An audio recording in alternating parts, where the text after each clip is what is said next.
A continuación, Quito TV.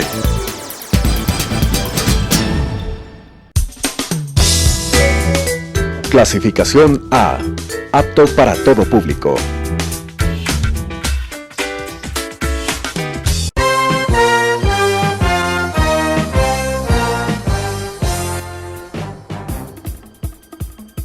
Un tiempo con las noticias desde la capital.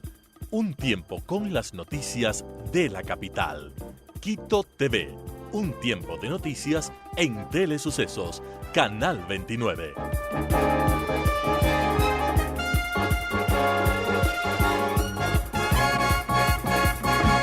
¿Qué tal, amigos, amigas? Bienvenidos a este Quito TV, el espacio de la ciudad, por Telesucesos 29 y 29.1. Nos pueden seguir ustedes en señal abierta para la provincia de Pichincha, además 73 en TV Cable, 43 Claro TV, y desde cualquier parte del mundo en tiempo real en nuestra página web www.telesucesos.net o en Facebook como Telesucesos Quito.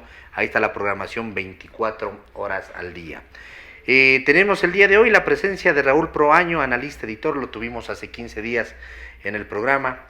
Hace 15 días no pudo estar el doctor Simón Espinosa, hoy nos acompaña y vamos a hablar un poco de la coyuntura actual que se vivió en los últimos días con esta paralización de actividades, esta protesta y marcha indígena, esta protesta que aparentemente tuvo otros tintes además y otros protagonistas, y que se inició a partir de la promulgación de las medidas económicas que fueron el 2 de octubre y que el doctor Proaño me indicaba antes de la entrevista que es el día de la no violencia internacional. Ese día fueron las medidas económicas y además ahí fue el inicio de todo esto que vivimos en los últimos días.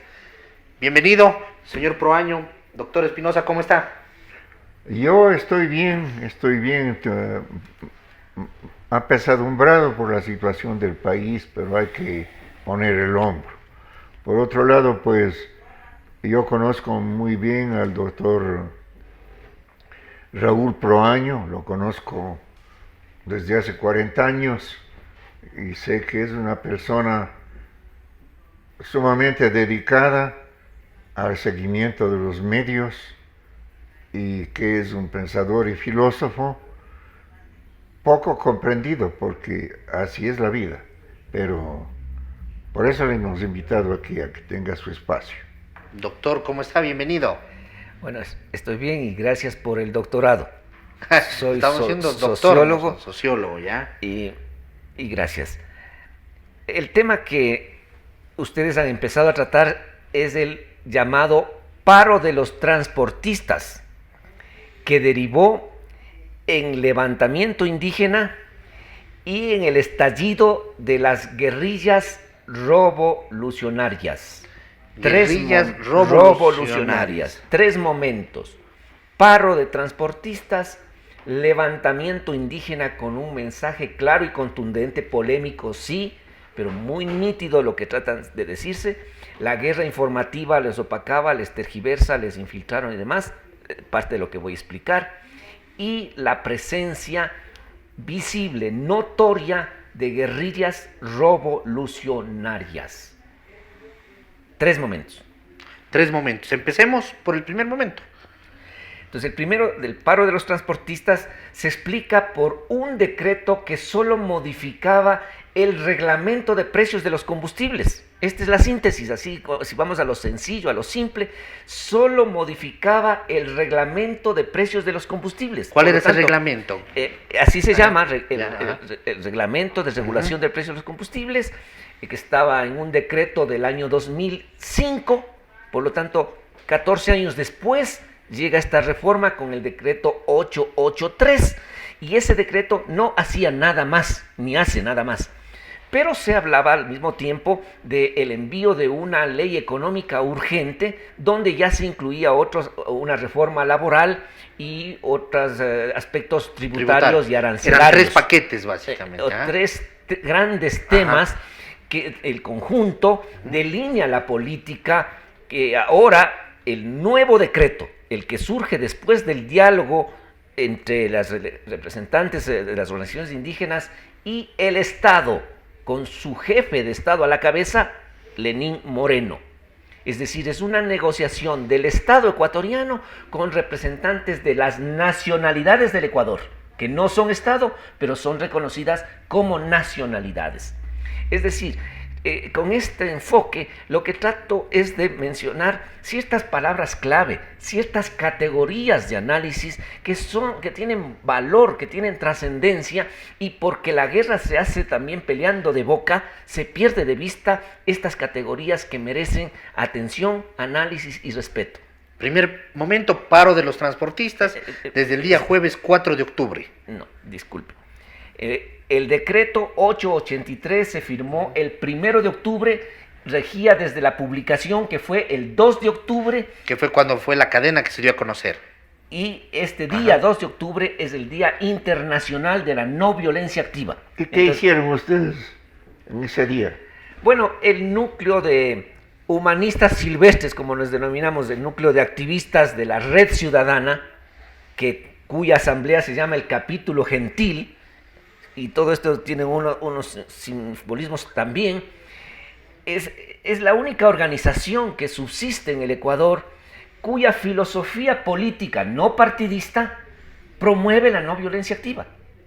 Solo el humanismo en general, el Partido Humanista en Chile, el Movimiento Humanista en el mundo, y este núcleo de humanistas silvestres quiteños, somos los que, digamos, porque fuimos educados desde niños y jóvenes en esa línea, somos los únicos que levantamos la bandera y que tuvimos un logro al contagiar la idea del cacerolazo desde las ventanas, desde los balcones, desde las terrazas, cacerolazo dentro de casa. Esa fue una idea de ustedes, de los humanistas de la no violencia, quiteños. Sí, sabiendo la psicología de la quitenidad, no el cacerolazo que sacó la gente a las calles y que hicieron marchas para cantar canciones comunistas chilenas de hace el cacerolazo tuvo su origen allá en el 72, creo que en Chile, sí, ¿no? Pero la clave aquí es cacerolazo, el cacerolazo de este periodo, desde las ventanas, balcones y terrazas.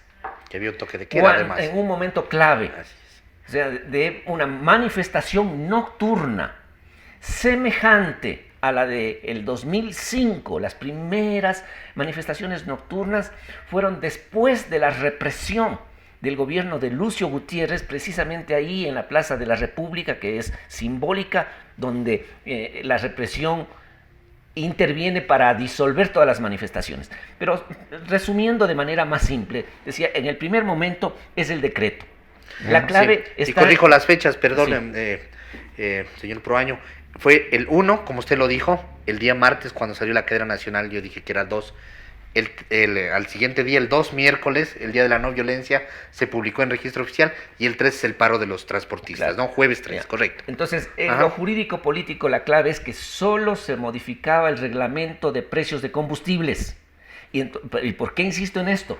Porque todo el mes de septiembre, la estrategia de los correístas fue anunciar un gran paquetazo en contra del pueblo, toda una campaña de desinformación, anunciando con pelos y señales lo que sería el paquetazo y que se trataba solo de rumores falsos. O sea, predispusieron a toda la opinión pública en contra de. Entonces ellos ya trabajaron previamente. Se hablaba del IVA, por ejemplo. Así es. Por su parte, el movimiento indígena también gestaba sus movilizaciones, pero con motivo de la fecha 12 de octubre, del supuesto descubrimiento de América. Los americanos estaban aquí, y cuando llegó Cristóbal Colón, dijeron... No es un descubrimiento, sino una llegada. Ya nos descubrieron, aquí nos descubrieron, y estaban tocando tambor. Entonces les recibieron con tambor y dijeron, al fin nos descubrieron, estaban ustedes perdidos, ya. Primer momento, entonces, todo este tema del reglamento de los combustibles. Sí, pero con ese antecedente, con esa perspectiva, o sea, con esa gestación de... Y se creó, claro, durante todo el mes de septiembre. Y el gobierno, con ese decreto, lo que preparaba era toda su política económica de refinanciamiento de la deuda, de reducción del endeudamiento, de redireccionamiento de los subsidios.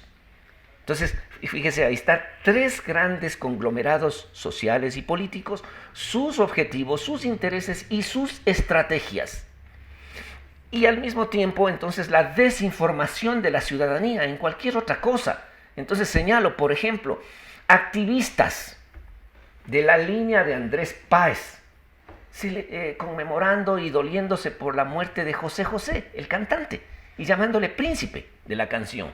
Es decir, una categoría política en medio de la desinformación de la ciudadanía, en el sentido de que tenían que tomar en serio lo que era una propuesta de cambio de política económica y política de subsidios, y si están a favor, decir en qué están a favor, y si están en contra, en qué están en contra, y ofrecer alternativas. Entonces son los vacíos del 4º gran grupo de actores sociales y políticos. Y faltó una contraparte del gobierno en comunicar de mejor manera o preparar o responder a esa ofensiva que se dio durante todo el mes de septiembre. Ya. Muy bien, entonces con su inquietud llegamos a otro tema de fondo que voy al toro por los cuernos y en sencillo. El que usted señale que el gobierno no cuidó todos los impactos de esa medida tiene que ver con el aparato de seguridad del Estado y con la preparación más operativa de las Fuerzas Armadas. El sistema de seguridad del Estado fue desarticulado en la época del correísmo y la entidad que reemplazó a la CENAIN todavía no está lista para cubrir todas las necesidades ante los nuevos escenarios de inseguridad del Estado, como es todo el movimiento de los pueblos negros de Esmeraldas y Nariño, pueblos negros, subrayo de esta manera, que también son todo un movimiento social que gesta sus afanes independentistas, es decir, un pueblo que disputa territorio a Colombia y Ecuador, así como el pueblo shuar en este levantamiento también disputa territorios shuar que están ubicados en Perú y Ecuador, familias shuar que fueron divididas por una línea imaginaria trazada por el protocolo de Río de Janeiro. Entonces, con su inquietud pasamos al tema de la seguridad, de la geopolítica y de la autodeterminación de los pueblos ancestrales. Así se llaman los temas que en la opinión pública no se los puede tratar de esta manera, de una didáctica sencilla, pero los temas trascendentes por su nombre. Así es. El segundo momento, ¿cuál es el segundo momento de estos eventos? Hay un aspecto más importante, ¿no? O sea, uno más para que se vea la perspectiva. Entonces decía, si el movimiento indígena preparaba sus acciones en relación con el 12 de octubre, entonces tiene que ver con sus propuestas de plurinacionalidad y de reforma constitucional en las partes pertinentes, no en esta de la plurinacionalidad, para que si el Ecuador es un estado plurinacional, la asamblea no puede ser nacional. Tiene que ser una asamblea plurinacional desde la perspectiva de los pueblos de la CONAIE. Ya, qué interesante. Y esto a su vez nos remite a tratar el tema del sistema electoral. No puede haber un sistema electoral tramposo que permite que se autoelija solo la mal llamada clase política y que no haya verdadera representatividad. Y de ahí la importancia de la iniciativa del comité del Cid Campeador para que se cree un Senado de la República y que se revise todo el sistema electoral para que la competencia sea leal y los derechos a elegir se cuiden en un sentido, que se revise bien, que la gente común es la que tiene derecho a elegir, no los autocandidatos, o sea, autoelegirse, y derecho a ser elegido, quien pertenece a una organización legitimada, viva y real. Entonces constátese que 280 partidos registrados para las elecciones del año 19 no han dicho ni pío en 11 días de levantamiento y de convulsiones. Han sido otros actores sociales y políticos los que tienen una fuerza y constituyen sujetos sociales emergentes, que emergen, que surgen, que salen con su vitalidad y no 280 partidos falsetas. Muy interesante, muy interesante. Nos vamos al segundo estos punto. movimientos, al segundo momento, ¿no? Del tema que le preguntaba, de todo es el primer momento, ya hablamos el tema de los combustibles y todo esto que se vino dando, además con el 12 de octubre que ellos estaban preparados, pero que tuvieron que activarse o adelantarse en el tiempo en una manifestación, en un recorrido, que indudablemente luego sabemos que hubieron muchos infiltrados además, ¿no? Con propia agenda cada uno además. Ajá. Un breve paréntesis para aclarar el tema de los infiltrados de los últimos 15 años. Son infiltrados propiamente dichos aquellos agentes de alguna organización que atraviesan los filtros de otra organización. Cuando en una y en otra organización no hay filtros, no se puede hablar de infiltrados. Primera característica.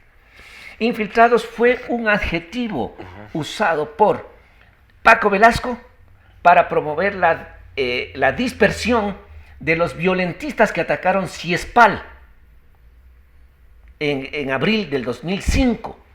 Y luego, malévolamente, usó Correa para dispersar a los llamados forajidos, diciéndoles infiltrados el día 17 de enero del 2007 en los actos de posesión presidencial, cuando se desligaba de todos los forajidos. Entonces, fíjese, el uso político, el calificativo despectivo, que fue utilizado como ironía para contraatacar. Los forajidos se convirtieron en una fuerza ciudadana pro democracia radical. Pero hubo forajiles que sacrificaron sus esfuerzos en esa lucha y forágiles que se tomaron el gobierno. Y ahora el calificativo fue de zánganos. Y Alberto Acosta Espinosa acuñó ya el descriptor rebelión de los zánganos. Esa rebelión de los zánganos fue, volviendo al punto, no infiltrada, sino fue realizada ya por grupos violentos que por 50 años en el Ecuador, significa que los ideólogos son personas de 70 años de edad aproximadamente, partidarios de la política armada, las cosas por su nombre. 50 años de la trayectoria política de estos ideólogos, entre otros del MIR, Movimiento de Izquierda Revolucionaria. Y los indios, los indios, yo digo indios porque son de la India, de Colón, ¿no? Algunos nuevos dirigentes fueron educados por el MIR. ¿Qué sabes tú? Claro, entonces, precisamente con la inquietud de David, que quienes programaban ya sus acciones desde que salga el decreto de los subsidios, programan su golpe de Estado con guerrillas urbanas de por medio. O sea, el objetivo es todavía evitar el enjuiciamiento y cárcel para Rafael Vicente. Yeah. El objetivo máximo, proteger a su rey en su ajedrez y comerse al rey adversario Lenín Moreno. Y Lenín Moreno no ha sido comestible.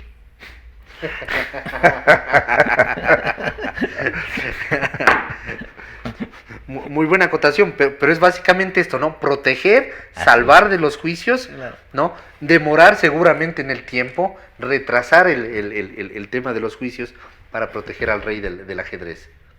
Y por lo tanto, los indígenas que tratan de volverse ahora inmaculados procedieron con mucha violencia. ¿Sí o no? En Cotopaxi, por ejemplo. Entonces, ahí vamos a precisar. Claro, ahí el resultado es, así es, o sea, es el resultado de lo que no se llama infiltración, sino el robo de las banderas de la CONAIE y del movimiento indígena. O sea, robo por parte de todo, si antes hablé de una organización, el MIR, de unos ideólogos, ahora hablo de unas organizaciones de todo tipo, sociales, organizaciones civiles e indígenas, inspiradas en un neomarxismo. Y la cosmovisión indígena es distinta, no usa categorías marxistas. Desde aquella obra de teatro El sol bajo la pata de los caballos, ahí en esa obra está incluido ya un enfoque marxista que hablaba ya de una segunda independencia, pero en función de lucha de clases. Los pueblos ancestrales no manejan la lucha de clases, son todos los estamentos de cada pueblo los que forman un todo armónico, y a su vez el pueblo se considera parte de la naturaleza, parte de los seres vivos y no sus señores gobernantes de la naturaleza. Entonces son filosofías distintas que a lo largo de 30 años, o sea, si hablamos de infiltración, entonces es la contaminación, la infiltración de 30 años. Ahí sí, en el movimiento indígena sí hay filtros. Los yachas, los amautas, los chamanes que tienen algún tipo de enlace comunicacional con el mundo occidental, ellos sí tienen sus filtros. No dejan entrar a personas materialistas, ambiciosas, egoístas. Cuidan, pero las escuelas de los pueblos indígenas no son masivas, no pueden educar en esa cosmovisión a toda la población. Y a su vez la población mestiza tampoco tiene ahora una formación de espiritualidad, que es una categoría distinta a la religiosidad. Entonces, con todas las dramas que estamos viviendo, la solución conceptual se llama logoterapia, una categoría que proviene de la psiquiatría y de la psicología social para encaminar terapias colectivas, porque la sociedad mundial está enferma y la ecuatoriana también. Y entonces parte del remedio se llama logoterapia, rescatar el valor interpretativo de la vida que tienen algunas categorías, como es por ejemplo cosmovisión, sentido de la vida, propósito de la vida. Y entonces cuando hay una secularización de la sociedad, la gente vive sin propósito, vacía, considerando que tiene que acumular riquezas y poder y prestigio y honores y medallas y cosas por el estilo, porque la vida es una. Para chulla vida quieren ejercer el derecho a hacer lo que les da la gana. Entonces, la infiltración es, en efecto, de un neomarxismo y de grupos que toda la vida han promovido la política armada y que han actuado como incendiarios, porque basta una chispa para encender un bosque, un potrero, una pradera. ¿Están mejor organizados estos grupos? Porque han dado frutos el esfuerzo ese del Comité de Defensa de la Revolución, que no lograron consolidarse, pero que trabajaron precisamente con las bases y conceptos de la izquierda marxista. Los CDRs, entonces, se llamaban. Ajá. Ahí una pieza clave de estos días, o sea, reeditada en estos días, es el discurso de Ricardo Patiño, cuando en La Tacunga, el año pasado, decía: tenemos que tomarnos las instituciones, pero hay que esperar que las condiciones subjetivas de la sociedad, dice Ricardo Patiño, Nos anticipaba. es decir, para que las creencias, la visión, las percepciones de la gente común consideren que hay que tumbar al gobierno. Decía él, tenemos que esperar que la gente crea y que eso es la solución, que quiera hacerlo y entonces que ayude. En el momento oportuno, cuando hay que evitar que el 8 de octubre comparezca Rafael Vicente a la instancia de juicio, luego el 17, donde ya recusaron a la fiscal y a la jueza y tratan de prolongar. ¿Qué significa recusar para la gente que...? Decirle a la fiscal y a la jueza que como ya han intervenido en esa materia, ya no son imparciales y tienen que retirarse de esa cancha, de ese proceso. Pero son las personas que están conociendo, que saben, que están que han estudiado, claro, que un montón de fojas del y quieren caso, que así vengan es. alguien supuestamente neutral, supuestamente. Entonces son las falacias del uso de la ley.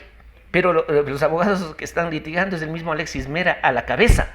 Y ahí otro dato clave: su brazo derecho, la ex ministra de Justicia, la doctora Pesantes, es la asesora jurídica del presidente Lenín Moreno. Entonces, ¿Cómo se entiende eso? se entiende en parte por la titulitis,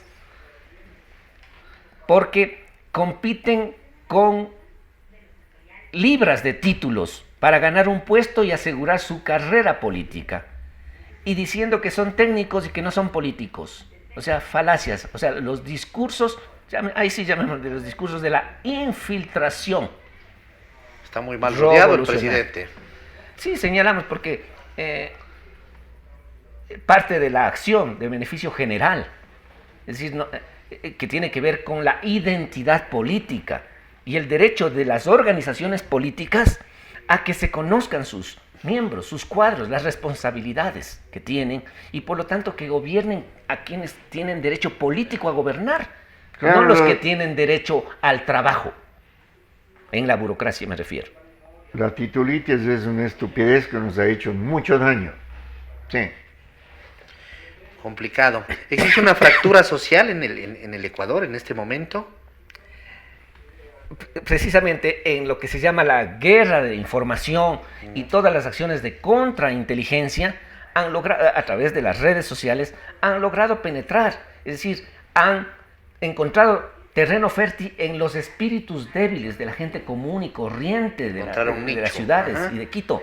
Y entonces personas que solo se informan ahora a través de su teléfono celular fragmentariamente y que han sido atacados, bombardeados, ahí sí, por videos, mensajes, radioteatros, o sea, de esta contrainteligencia revolucionaria, con testimonios, voces populares, actitudes, comportamientos teatrales, pero que convencían a mucha gente, ¿no?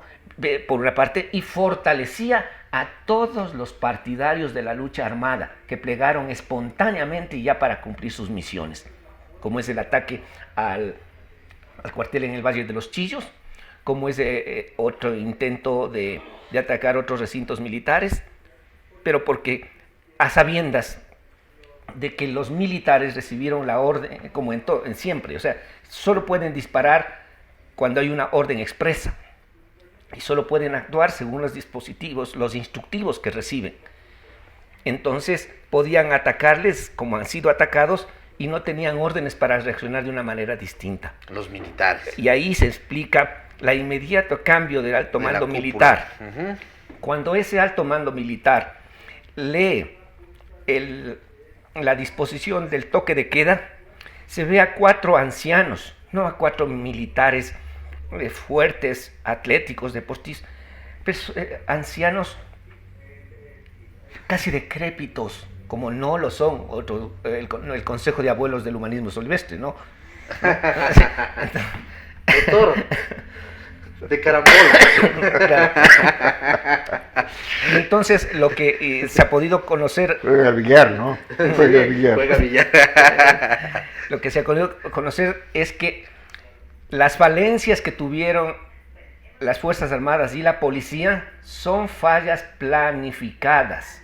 Por ejemplo, el abastecimiento de comida a todos los pelotones que estaban resguardando la ciudad.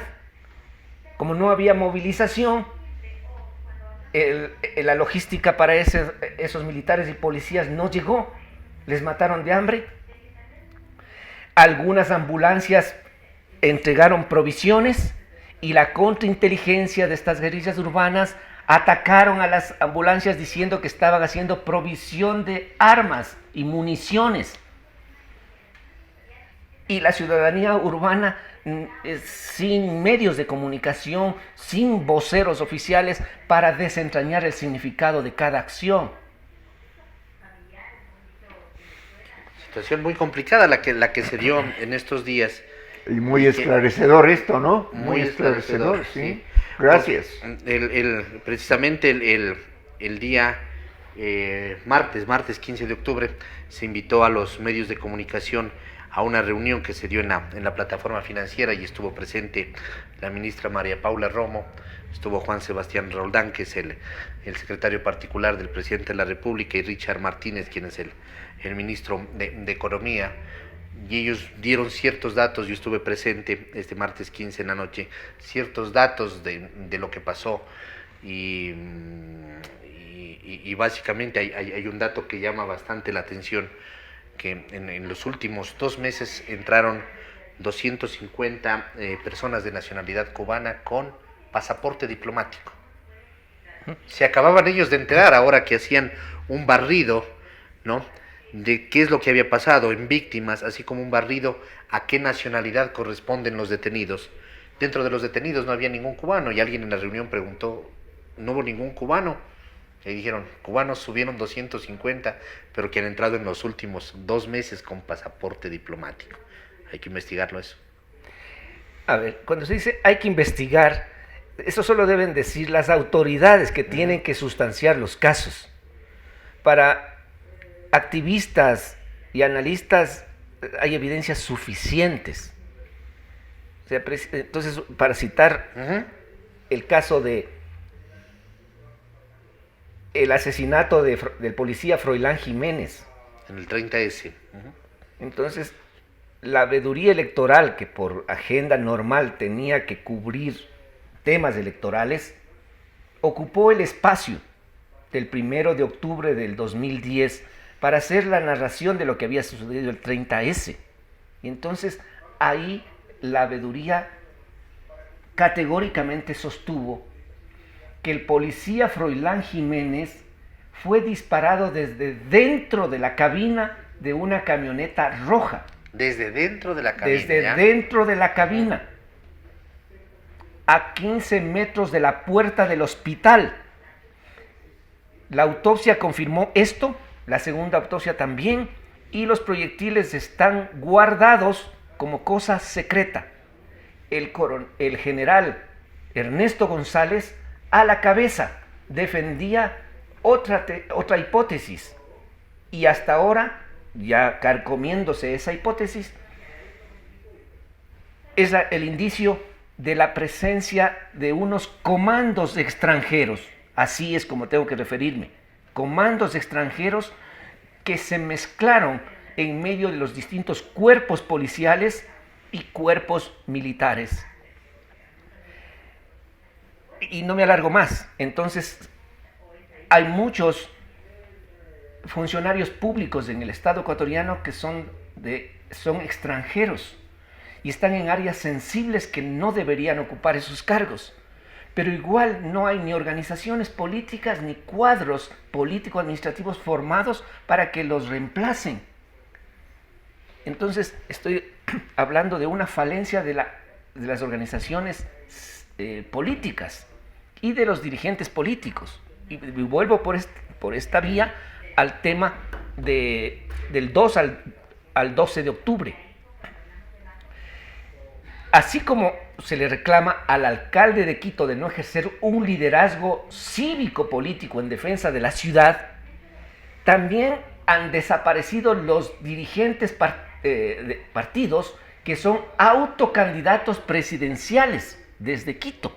Ninguno de esos autocandidatos han demostrado ningún liderazgo, ni los candidatos a alcalde, a excepción de un candidato que fue perjudicado por la campaña negativa, a excepción de el general Paco Moncayo, que con sus intervenciones ha orientado al mismo gobierno y a la ciudadanía. Entonces la prueba es de que son otros actores sociales y políticos los que han estado en escena y que los medios de comunicación no los han detectado y a cuenta de no querer hacer promoción política no identifican como es debido a los actores. Un ejemplo significativo es la marcha en Quito hacia el centro histórico. La marcha de los indígenas con consignas de no violencia tomó la calle Montúfar y llegó a Santo Domingo como era la ruta planificada. Anunciaron que sería una marcha pacífica. Pidieron todos los permisos necesarios. Los trabajadores insistieron en usar la ruta propia, que es por la vía Guayaquil, por la calle Guayaquil, con la esperanza, cuando es posible, llegar a la Plaza Grande y si no, a la Plaza de San Francisco. Es decir, los actores políticos y sociales en Quito tienen sus canchas también, sus espacios simbólicos relativamente propios. Y, debo citar con nombres, Teleamazonas no hizo esta identificación de actores, de consignas y de metas. Las confundió, generando la protesta en contra de la línea editorial de ese canal. Eso no justifica la violencia, el incendio, la golpiza a Freddy Paredes. No justifica, no perdona. Pero estamos haciendo evaluaciones de los rasgos. Es decir, ¿cuál es la recomendación? Los medios de comunicación, los informativos políticos, tienen que dar el crédito necesario a las organizaciones, a su nombre, a su personalidad jurídica, a su plan de trabajo estratégico y significativo. Precisamente esa es la garantía para que las acciones legítimas de las organizaciones sociales tengan respaldo y se pueda combatir a lo que es oculto, a lo que está proscrito, ¿no? ¿Quedan figuras políticas fortalecidas después de este movimiento y otras que quedan debilitadas? A ver, no hay figuras políticas, o sea, porque verá, ha sido una lucha de colectivos, guste o no guste. O sea, no ha sido una lucha de individualidades. Ni siquiera Nebot, que es un líder nacional, él no ha actuado a nombre Claro, personal. pero se ha dicho, Nebot es el gran perdedor, ¿no? Dando nombres y apellidos. Pero ¿no? ahí vamos a hacer el análisis. Nicolás Issa es un presidencial. Pero para no borrar con el codo lo que hemos Ajá. escrito con la mano en Así esta es. entrevista, si alguien dice que Nebot es gran perdedor, obviamente es alguien que ni antes ni ahora es partidario de Nebot. Porque a su vez los partidarios de Nebot señalan que es el único líder que defendió a su ciudad con una intervención firme. Entonces, ¿sí ve? Entonces lo que se diga depende del punto de bestia. El alcalde Yunda.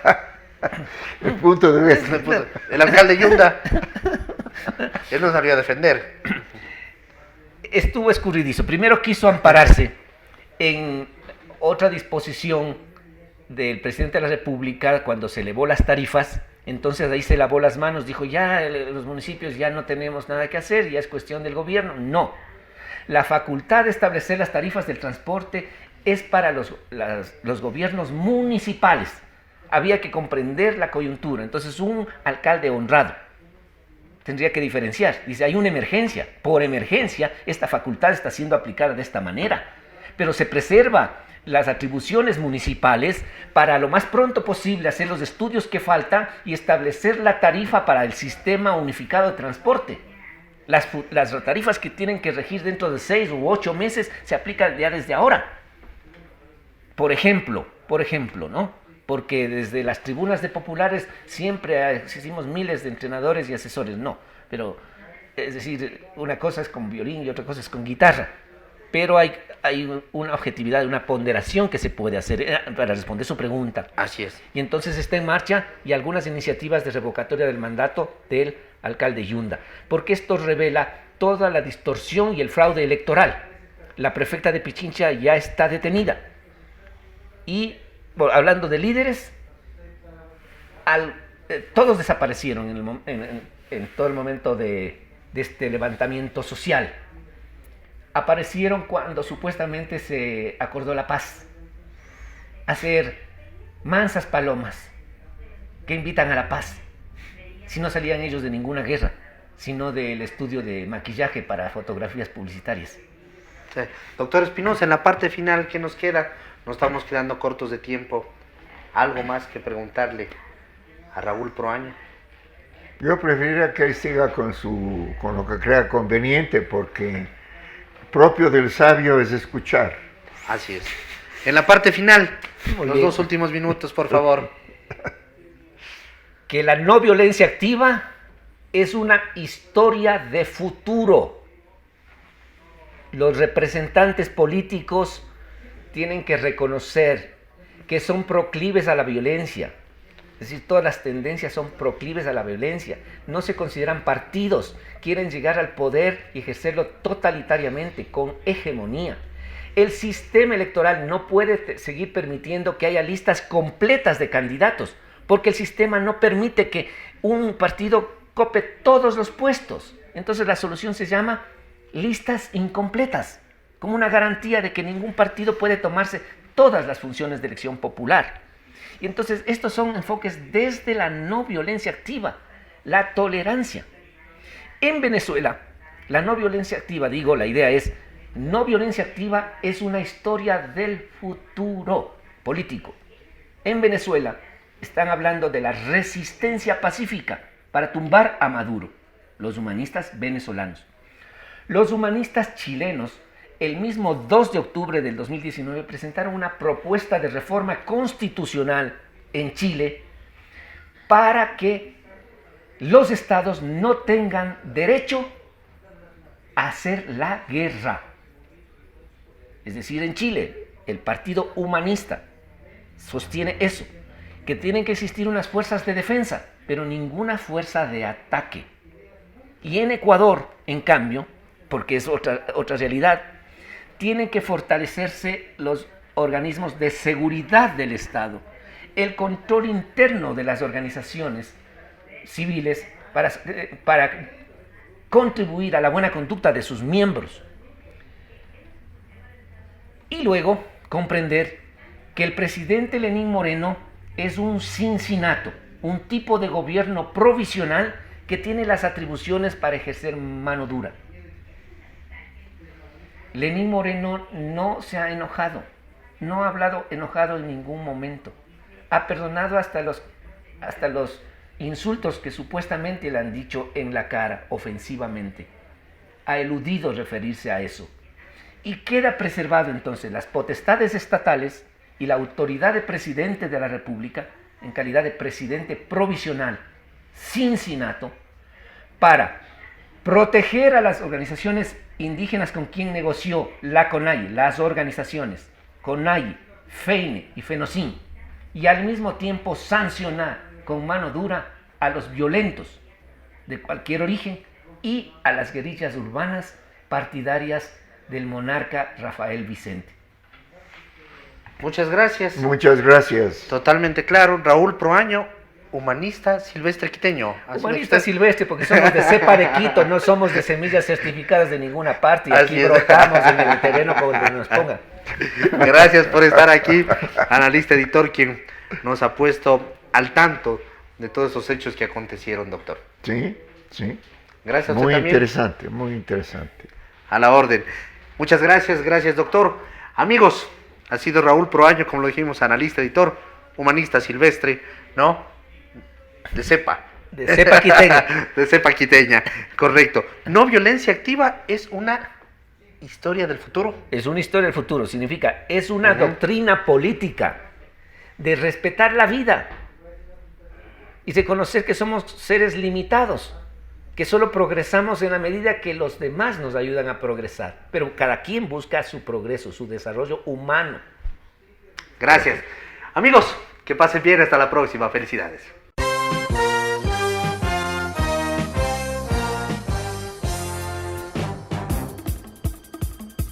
Un tiempo con las noticias desde la capital.